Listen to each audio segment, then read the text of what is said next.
Siyempre.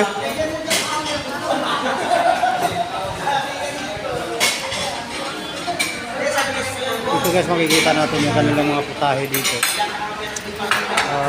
Anyway, ngayon lang din po ako nakapasok dito sa restaurant na ito.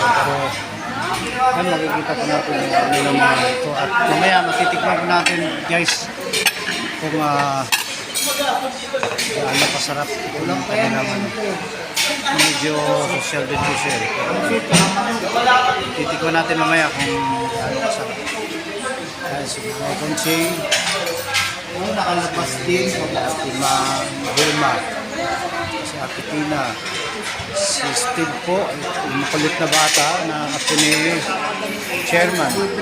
At yan si Chairman Anthony Garcia ng Antipolo Street. So mamaya guys.